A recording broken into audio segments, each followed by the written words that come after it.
Here are the crypto top headlines covered in this video. Spot Bitcoin ETF volumes pass insane $10 billion as GBTC sales slow. Next, stablecoins remain the silver lining for RWAs. Also, IRS steps back crypto tax rules, exempting transactions over $10,000 from obligations. Welcome to Crypto Top Headlines, where there's no clickbait thumbnails or titles, and no speeches on my opinions, just bringing crypto's news to you. We are a new channel here on YouTube, and would greatly appreciate it if you would click on the like and subscribe buttons, as well as the notification bell. It does help support the channel, so thank you in advance for doing so. Now, on to these headlines.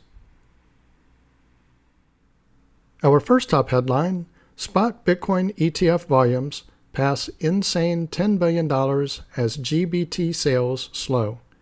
Bitcoin ETF volumes leave no doubt about the road forward despite BTC price hurdles over the past week, analysts conclude. Spot Bitcoin exchange traded funds have seen 8-figure trading volumes in the 3 days since their launch in the United States.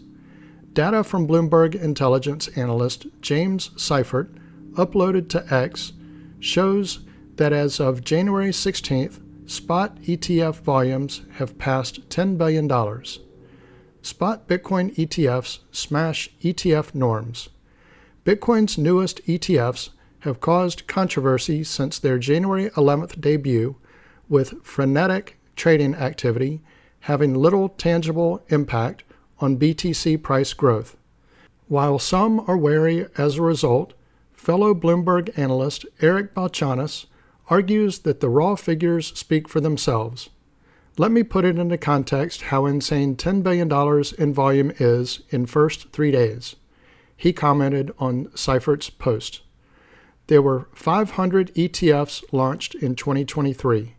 Today they did a combined $450 million in volume. The best one did $45 million, and many have had months to get going. IBIT alone is seeing more activity than the entire 23 freshman class. In terms of net inflows and outflows, the picture continues to show sales from the Grayscale Bitcoin Trust, or GBTC, which is newly converted to an ETF. According to data from BitMEX Research, the most significant net gains belong to BlackRock's iShares Bitcoin Trust, IBIT, up $700 million over 3 days. GBTC, meanwhile, has seen net outflows of more than $1.1 billion, a phenomenon attributed to investors swapping between ETF products due to the product's higher fees. GBTC total outflows are now at $1.1 billion versus spot Bitcoin ETF inflows of $2 billion. It would be extremely encouraging if we continued this pace for the first month of trading. James Van Straten, research and data analyst at crypto insights firm CryptoSlate, wrote in part of a response to the numbers. Jan 3 CEO Samsun Moh, meanwhile, predicted a return to ETF equilibrium following a period of flux post-launch. Time is needed for everything to recalibrate, he told X subscribers on January 13th. GBTC sell pressure won't be a long drawn-out process. Many just cannot sell because the tax hit is too big, and eventually Grayscale must capitulate on the fees. This is likely to be sooner rather than later. BTC price range still king. In the meantime, however, few anticipate a BTC price surge beyond the well-established trading range in place since the start of December 2023. While some remain confident in market strength at the current $43,000, doubts linger over Bitcoin's ability to avoid a fresh capitulation. Still see room to fall regardless of a short-term pop, popular social media trader JT argued about the weekly chart. Once we get to the bottom of the long-standing range, we can reevaluate. $41,500 has so far formed the floor for January price action, seeing repeated tests since 2024 began, per data from Cointelegraph Markets Pro and TradingView. Let me pause here for a moment. If you're getting value out of this video, please click on the like and subscribe buttons as well as the notification bell. Our next top headline, stablecoins remain the silver lining for RWAs. USD-pegged stablecoins remain the most popular tokenized asset, and adoption remains low for other real-world assets. USD-backed stablecoins remain the most popular real-world assets, or RWA, in the crypto and blockchain space today. On Tuesday, the Tokenized Asset Coalition, or TAC, released its State of Asset Tokenization inaugural annual report. According to its findings, stablecoins are considered the silver lining for RWAs, despite the dip in total value over the past 2 years. The report notes that when compared to blockchain and VC activity in the crypto space, centralized USD stablecoin issuers Circle and Tether remained relatively resilient to bear market volatility. According to information available on DeFi Llama, stablecoins currently have a market cap of $133.88 billion, with Tether's USDT dominating the market with over 70% of the market share. Aside from USD-pegged stablecoins, other currency-pegged tokens have yet to see meaningful adoption, the report suggests. Euro-pegged stablecoins, for example, only have a total value of $600 million. Despite the lack of adoption around Euro stablecoins, the space is attracting attention from institutional players. Societe Generale, DWS, and Galaxy Digital are among the firms which have all launched Euro-pegged stablecoins to compete against the already popular USD options. The report predicts that 2024 could be a year for the Euro and other currency-pegged stablecoins to take more center stage. Beyond stablecoins, most tokenization efforts have been put into U.S. Treasury bills, or T-bills, though much of this work is still in its infancy. Though there were a few T-bill related products that launched prior to 2023, mostly all through Franklin Templeton's Benji, over the past year, this particular space has grown significantly. There are two primary reasons why tokenized treasuries had not taken off prior to 2023, according to Lucas Vogelsang, CEO and co-founder of Centrifuge. The first and most obvious is the fact that interest rates were near zero, so there was no investor demand, Vogelsang told Blockworks. The second is the maturity of the DeFi industry as a whole.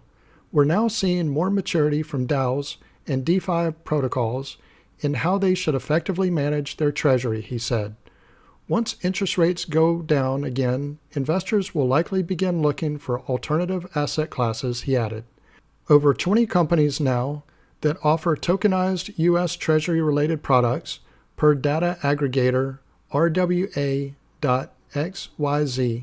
totaling an estimated $861 million at the time of writing. Vogelsang believes that T-bills will likely continue to be an appealing place to park idle cash.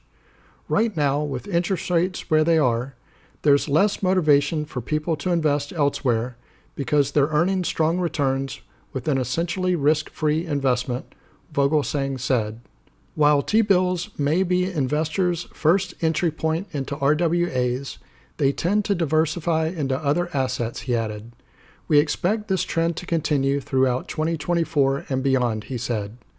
The report highlights that each provider of tokenized U.S. Treasury products distinguishes itself through unique fees, legal structures, eligibility criteria, and security requirements. As of now, no tokenized U.S. Treasury bills have offered a permissionless solution akin to what is currently available with stablecoins. Another area that has gained interest from industry participants is the tokenization of private credit. RWA.xyz currently tracks 9 protocols in the private credit space, which collectively have a little under $600 million worth of active loans, down from $1.5 billion in May of 2022.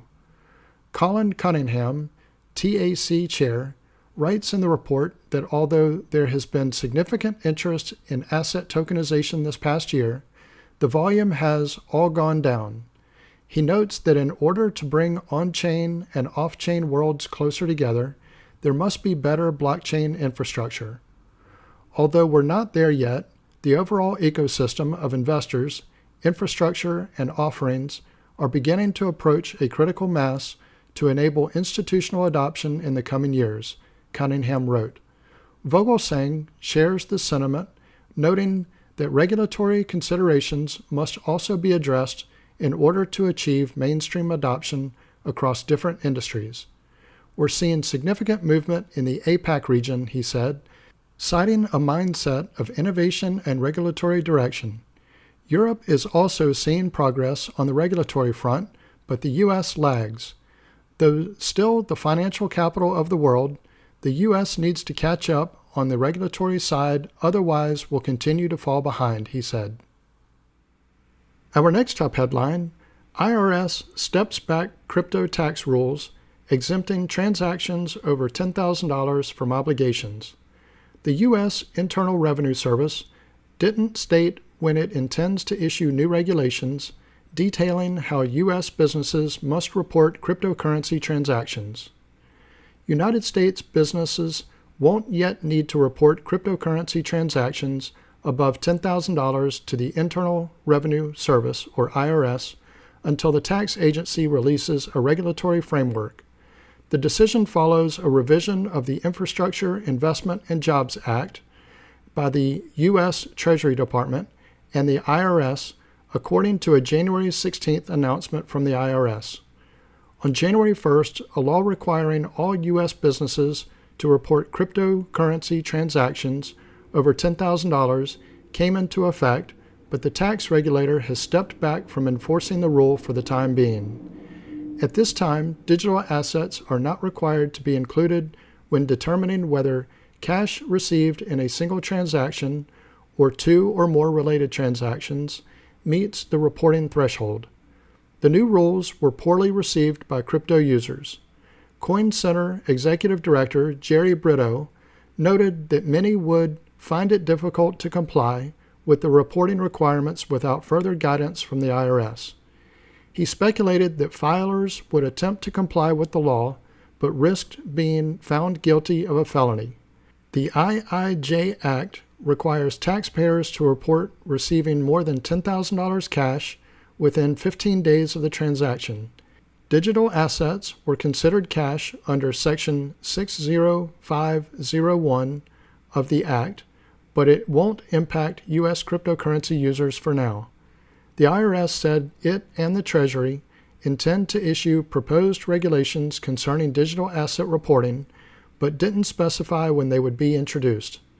It will also allow the public to comment on how the regulations should be laid out. Digital asset advocates, the Blockchain Association, referred to the news as a positive step forward, considering the difficulties with reporting cryptocurrency transactions. The U.S. House Financial Services Committee also supported the stopgap action, but stressed several underlying problems with the poorly constructed digital asset reporting requirements that were passed on January 1st. So this concludes our top headlines. If you haven't already done so, don't forget to click on the like and subscribe buttons, as well as the notification bell. Also, leave your thoughts in the comments and share this video with your friends and family. Thank you all for watching Crypto Top Headlines, bringing crypto's news to you.